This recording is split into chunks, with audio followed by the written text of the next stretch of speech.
இன்னைக்கு அரிட்டாப்பட்டின்னு ஒரு விஷயத்துக்கு வருவோம். ஏன்னா இன்னைக்கு அதே ரொம்ப பெரிய பேச்சு பொருளாக இருக்கு. கிட்டத்தட்ட ஒரு மாசமாக மதுரை மாவட்டம் மட்டும் இல்லை, இந்தியாவே தமிழ்நாடே ஒரு பெரிய பேச்சு பொருளான ஒரு விஷயம். இவங்களே 2022 ஒரு அரிட்டாப்பட்டி அதில் இருக்கிற ஒரு வரலாற்று சின்னங்கள் தொல்லியல் எச்சங்களை இந்த மாதிரி போட்டிருக்காங்க.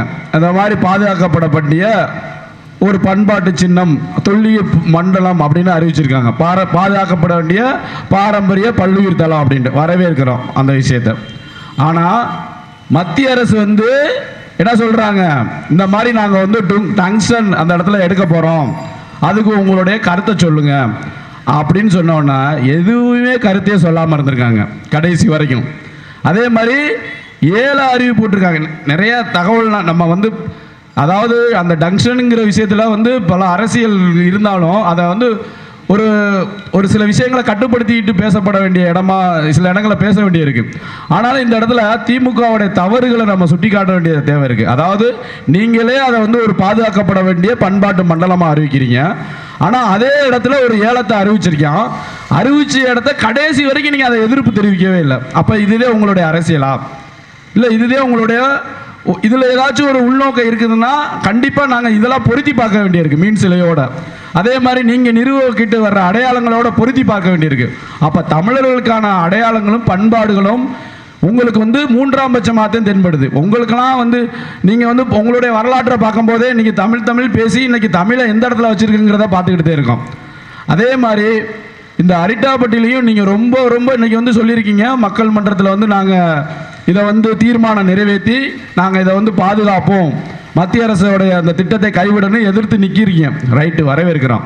ஆனால் இந்த ஒரு வருஷத்தில் அவங்க இதுக்கான ஏல நடவடிக்கையில் ஈடுபடும் போது நீங்கள் எங்கே போயிருந்தீங்கிறது இது உங்களுடைய பொறுப்பற்றத்தனம், தமிழர்கள் மீது நீங்கள் கொண்டிருக்கிற அந்த வன்மத்தை தான் காட்டுதான் நாங்கள் நினைக்கிறோம்.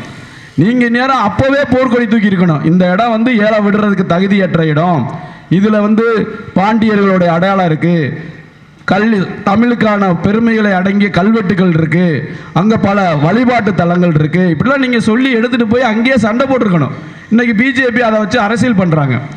இவங்க எதுவுமே எதிர்ப்பு தெரிவிக்கலை, ஆனால் இன்னைக்கு மக்கள் போராட்டத்தை எதிர்த்து இன்னைக்கு களத்துக்கு வந்திருக்காங்க அப்படின்னு சொல்கிறாங்க. அது உண்மைதான் போல இருக்கு. ஏன்னா 6 மாதம் 1 வருஷமாக ஏலம் அறிவிப்பு விட்டு அவன் ஜூலை மாதத்தில் ஏலத்துக்கு டெண்டர் விடுறான். ஒரு அரசுக்கு, அதாவது இறையாண்மை மிக்க ஒரு அரசுக்கு கண்டிப்பாக அது தெரியாமல் இருந்திருக்காது. அப்போ தெரியலைன்னா நீ அந்த அளவுக்கு திறமையாக இருக்கையா அப்படிங்கிறதையும் ஒரு கேள்விக்குறியாகுது. இப்படிப்பட்ட விஷயங்கள்ல இந்த அரிட்டாப்பட்டி விஷயத்தையோட இதை சேர்த்துக்கிறணும். ஏன்னா அரிட்டாப்பட்டியில் இன்னைக்கு இது பல அமைப்புகள் ஒன்றா சேர்ந்து என்ன சொல்கிறாங்கன்னா, இந்த மாதிரி மீன் சிலை சார்ந்த பல விஷயங்கள் இன்னைக்கு மதுரை மாவட்டத்தில் இருக்குது. அதாவது கீழக்குயில்கொடி தொடங்கி இந்த பக்கம் வரிச்சூர் பக்கத்தில் குன்னத்தூருங்கிற ஊர் இருக்குது. அங்கேயும் ஒரு சமணப்படுக்கை கல்வெட்டுகள் இருக்கு. இதே நம்ம நின்று கொண்டு பேசிக்கொண்டிருக்கிற யானமலை ஒத்தக்கடையிலும் பாதுகாக்கப்பட வேண்டிய தமிழ் அடையாளங்கள் பல அந்த மலைகளில் பொதிந்து கிடக்கு. இது மட்டும் இல்லாமல் அழகர் கோவில் கல்வெட்டுகள் இருக்கு. திருப்பரங்குன்ற மலையில் நமக்கான தமிழ் பாரம்பரியம் பண்பாட்டை நடைமுறைப்படுத்தி கொண்டிருக்கிற, அதை பறைசாட்டி கொண்டிருக்கிற அடையாளங்கள் இருக்கு. அதே மாதிரி கீழே உளவு சமணப்படுக்கை கல்வெட்டுகள்லாம் இருக்கு, கருங்காலக்குடியில் இருக்கு. இதெல்லாம் நமக்கு தெரிஞ்ச விஷயங்கள். இன்னும் ஒரு சில விஷயங்களை பார்த்தீங்கன்னா பல விஷயங்களை தெரியப்படுத்தாமலே வச்சிருக்காங்க. அதாவது கருங்காலக்குடி பக்கத்தில் குன்னங்குடிப்பட்டின்னு ஒரு ஊர் இருக்கு. அது கிட்டத்தட்ட ஒரு 3500 ஆண்டுகள் பழமையான பெருங்கற்கால சின்னங்கள் இருக்குங்க. கண்ணார அதை பார்த்தாலே அது பற்றியான அடையாளங்களை எங்கேயுமே இது மாதிரியான மதுரை மாவட்டத்தில் ஏன் தமிழ்நாட்டில் எங்கே இருக்கும்னு சொல்ல முடியாது. அவ்வளோ ஒரு பல ஏக்கர் கணக்கில் பெருங்கற்கால சின்னங்கள் அப்படியே வெளிப்படையாக இருந்துகிட்டு இருக்கு. ஆனால் அதை பற்றி பதிவுகள் எங்கேயுமே கிடையாது. ரொம்ப அதிர்ச்சியாக இருக்குது. அது பக்கத்தில் இன்னும் கொஞ்சம் தூரத்தில் பார்த்தீங்கன்னா ஒரு சில கிலோமீட்டரில் கள்ளங்காடுன்னு அந்த வஞ்சி நகரம் பக்கத்தில் ஒரு ஏரியா இருக்குது. கிட்டத்தட்ட பல நூற்றுக்கணக்கான ஏக்கர் ஒரு மேய்ச்சல் நிலம் இருக்குது. அங்கே இருக்கிற அந்த இடத்துல ஒரு மேய்ச்சல் நிலத்துக்கு பல கிராமங்கள் பயன்படுத்திக்கிட்டு இருக்காங்க மக்கள்லாம். அதே அங்கே ஒரு கோயில் காடுகள் இருக்குது. அந்த இடத்துல இந்த அடையாளங்கள் இருக்குது. அதாவது பெருங்கற்கால சின்னங்கள் அங்கேயும் இருக்குது. பல நூற்றாண்டுகள் 1000 ஆண்டுகளுக்கு முன்னாடி அங்கே தமிழர்கள் வாழ்ந்து தோன்றி அங்கே அந்த ஒரு நாகரிகம் வளர்ந்துருக்கு.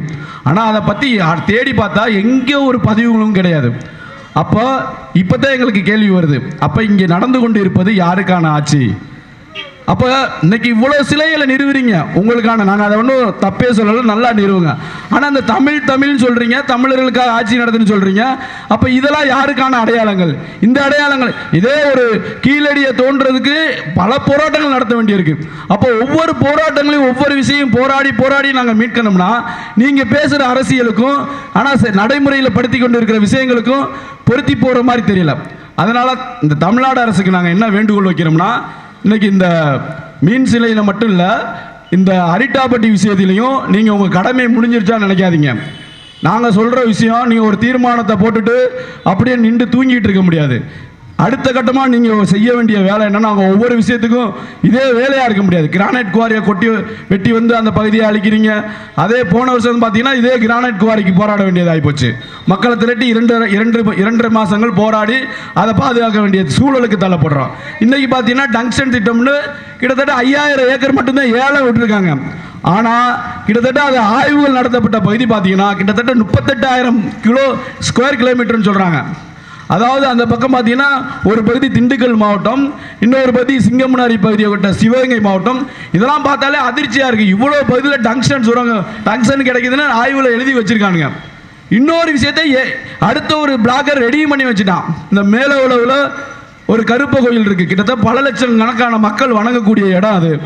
அந்த மலையும் உள்ளடக்கி அந்த வஞ்சிநாகன கல்லாங்காடுன்னு இப்போ ஒரு விஷயத்தை பேசணும்ல, அது உட்பட இன்னொரு பகுதி ரெடி பண்ணி வச்சிருக்கேன். அது ஒரு 5000 ஏக்கர் வரும், கிட்டத்தட்ட 100 ஸ்கொயர் கிலோமீட்டர். அப்போ இவ்வளோ ஒரு விஷயங்களை பண்ணுற அளவுக்கு இங்கே இருக்கிற ஆட்சியாளர்கள் நீங்கள் என்ன செஞ்சுக்கிட்டு இருக்கீங்க? உங்களுக்கு தெரியாதா இது ஒரு பண்பாட்டின் அடையாளம்? இங்கே அவ்வளோ வழிபாட்டு தலங்கள் இருக்குது. அடுத்த பண்பாடு மட்டும் இல்லை, வழிபாடுகள் அங்கே இருக்கிறாங்க. பக்கத்தில் அழகர் கோவில் மலை இருக்குது, 18ஆம் படி கருப்பு இருக்குது, பல லட்சக்கணக்கான கோடிக்கணக்கான மதுரையில் இன்னைக்கு கள்ளழகர் கோவில் திருவிழா நடக்குதுன்னா அழகர் கோவில்னு ஒன்று இல்லாட்டி அது நடக்காது. பக்கத்தில் அழகர் கோவில் பக்கம் வந்துட்டானுங்க அந்த டங்ஸ்டனை கொண்டுட்டு. அங்கே இளம் அம்மன் நாயகின்னு கோயில் இருக்குது. எங்களுடைய கருப்பர்கள் பல நூற்றுக்கணக்கான கருப்பர் கோயில் இருக்குது. இத்தனை கோயில்களை உள்ளடக்கி ஒரு திட்டத்தை கொண்டு வர வரைக்கும் இப்போ இருக்கிற ஆட்சியாளர்கள் பார்த்துக்கிட்டு இருக்கீங்க. மீன் சிலை பற்றி மீண்டும் தோழர் திருமுருகன் ஒரு அடையாளமாகவே மாறிட்டார். இன்னைக்கு பாண்டியனுடைய மீன் சிலைனா இன்னைக்கு தமிழ் தேசியர்கள் மற்றும் எல்லாத்தையோட இன்னைக்கு நினைவுக்கு வருதுன்னா தமிழர் கட்சியும் தோழர் தீரன் திருமுருகன் தொடர்ச்சியாக அந்த களத்தில் வேலை செஞ்சுக்கிட்டு இருக்காங்க. இதில் நான் ஒரு விஷயத்தை தோழர்கிட்ட இந்த விஷயத்தை நான் ரொம்ப ரசிக்கிறேன். என்னென்னா, இப்போ எல்லா கட்சிகளும் எல்லா இயக்கங்களும் என்ன பண்ணுறாங்கன்னா, ஏதாச்சும் ஒரு விஷயத்தை தொட்டுட்டு அடுத்தடுத்த விஷயத்துக்கு தாவிக்கிட்டு போயிருப்பாங்க. ஏன்னா எதிரிகள் அடுத்த நம்மளை ஒரு அஜெண்டா படி நம்மளை செயல்பட வைப்பாங்க. இன்னைக்கு இந்த பிரச்சனைனா நாளைக்கு அந்த பிரச்சனை, அப்படி புது பிரச்சனையாக கொண்டுட்டு போகும்போது முழுமையாக நம்ம எந்த பிரச்சனையிலையும் வெற்றி பெற முடியாத சூழலில் இருக்கோம். அந்த வகையில் ஒரு பிரச்சனையை எடுத்தால் எத்தனையோ பிரச்சனைகள் வந்தாலும் அந்த எடுத்த முக்கியமான பிரச்சனை தொடர்ச்சியாக ஒரு சில வருடங்களாக தொடர்ச்சியாக பல்வேறு ஆர்ப்பாட்டங்கள், உள்ளரங்கு கூட்டங்கள், அதே மாதிரி கலெக்டரிடம் மனுக்கு எடுக்கிற நிகழ்வு, இப்படின்னு தொடர்ச்சியாக அந்த வேலை திட்டத்தை எடுத்துகிட்டு போகிறது அதை உயிரோட்டமான அந்த பிரச்சனையை வச்சுருக்கிறதுக்கு உதவும். அது மாதிரியான ஒரு போராட்டம் தான் ஒவ்வொரு விஷயத்தில் வெற்றியை தேடித்தரும். அந்த வகையில் தோழர் அவர்கள் தீரன் திருமுருகன் அவர் தொடர்ச்சியாக இந்த மீன் சிலை பிரச்சனையை தொடர்ந்து வேலை செஞ்சுக்கிறது உண்மையிலே வரவேற்கக்கூடிய விஷயம்.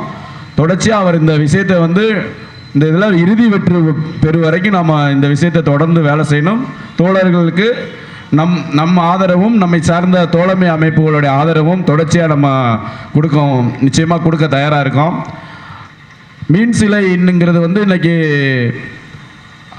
இன்னைக்கு ஒரு பெரிய என்னடா மீன் சிலை, தோழர் கூட இதுக்கு முன்னாடி பேசினது ரபிக் தோழர் கூட சொன்னார், என்ன மீன் சிலைக்காக போராடுறோம் அப்படின்ட்டு. மீன் சிலைங்கிறது அது என்னமோ ஒரு மீன் சிலை அல்லாது, அது ஒரு பண்பாட்டின் அடையாளம், ஒரு வரலாற்றின் எச்சம். அப்போ இன்னைக்கு உலகத்தில் வரலாற்றை இழந்த பண்பாட்டை இழந்த எந்த இனமும் வாழ்ந்ததா சரித்திரம் இல்லை அப்படிங்கிறாங்க. அது மாதிரி நம்ம தமிழர்களுடைய வரலாறு முக்கியமாக இருக்கிறது பாண்டியர்கள். அந்த பாண்டியர்களுடைய அடையாளத்தின் முக்கிய குறியீடாக இருக்கிற பாண்டியருடைய மீன் சிலைக்கு இடம் இல்லாட்டி மதுரையில் வேற யாருக்கு இடம் கொடுக்கணும்? ஆனால் இன்னைக்கு இருக்கிற ஆட்சியாளர்கள் என்ன பண்ணுறாங்கன்னா, தொடர்ச்சியாக அவங்களுடைய சிலையை நிறுவுறதுலையும் அவங்களுடைய அடையாளங்களை வச்சுக்கிட்டு இருக்கிறதுலையும் தொடர்ச்சியாக வேலை செஞ்சுக்கிட்டே இருக்காங்க. அதுவும் அவங்க காசை போட்டு செலவழிக்கிறாங்கன்னா அது கிடையாது. நம்மளுடைய பணத்தை போட்டு அவங்களுடைய தந்தைக்கு சிலை வைக்கிறது, கலைஞர் 100 ஆண்டு நூலகம் அப்படின்னு அந்த நூலகத்துக்கு அவருடைய பேரை வைக்கிறது. ஏன் மதுரை மண்ணில் ஆளே இல்லையா? இன்னும் நீங்கள் மட்டும்தான் பிறந்திருக்கீங்களா? நீங்கள் முதலமைச்சராக இருந்தீங்க, ரைட்டு, நாங்கள் ஒன்றும் தப்பாக சொல்லலை, உங்களுடைய அடையாளங்களை நிறுவுங்க. ஆனால் நீங்கள் எந்த விஷயத்தில் சொல்லி உங்கள் கட்சி வளர்ந்து இன்றைக்கி இவ்வளோ பெரிய இடத்துக்கு வந்திருக்கீங்க? தமிழ் தமிழ் தமிழ்னு சொல்லி முழங்கி தான் இன்றைக்கி இவ்வளோ இடத்துக்கு வந்திருக்கீங்க. ஆனால் நீங்கள் தமிழையும் வாழ வைக்கல, தமிழ் சார்ந்த அடையாளங்களையும் வாழ வைக்கல, அந்த பண்பாட்டையும் வாழ வைக்கல. அதனால் தமிழ்நாடு அரசு அடுத்த கட்டமாக நாங்கள் சொல்ல வர்றது என்னென்னா, இந்த மதுரை மாவட்டத்தை இந்த பாண்டியர் சிலை உட்பட எல்லாமே அதில் அடங்கிடும். நீங்கள் பாதுகாக்கப்பட்ட பண்பாட்டு மண்டலமாக அறிவிக்கணும் அப்படிங்கிற கோரிக்கையை விரைவில் நீங்கள் அதை நிறைவேற்றி இந்த மீன் சிலை உட்பட பல பாண்டியர்களின் அடையாளங்களை அதை நிறுவ வேண்டும் என்று இந்த நேரத்தில் கேட்டுக்கொண்டு, இந்த போராட்டங்கள் தொடர்ந்து இந்த மீன் சிலை நிறுவுவது வரைக்கும் நிச்சயமாக இந்த இயக்கங்கள் இது அடுத்தடுத்து மக்கள் தளத்தில் கொண்டு செல்லப்பட வேண்டும். அதோடு இணைந்து இந்த மதுரை மண்டலத்தை நாம் பாதுகாக்கப்பட்ட மண்டலமாக எடுத்து சென்றால் மட்டும்தான் இந்த மீன் சிலைகளை அகற்றுவதும் பல பண்பாட்டு சின்னங்களை நினைச்ச இடத்துல அழிக்கிற அளவுக்கான அழிவு திட்டங்களையும் நாம் தடுத்து நிறுத்த முடியும். அதற்கு தோழர்கள் அனைவரும் ஒன்றிணைந்து தொடர்ச்சியான முயற்சிகளை நாம் மேற்கொள்ள வேண்டும் என்று கேட்டுக்கொண்டு இந்த போராட்டத்தின் நோக்க வெற்றி பெற வாழ்த்துக்களை கூறி விடைபெறுகிறேன். நன்றி, வணக்கம்.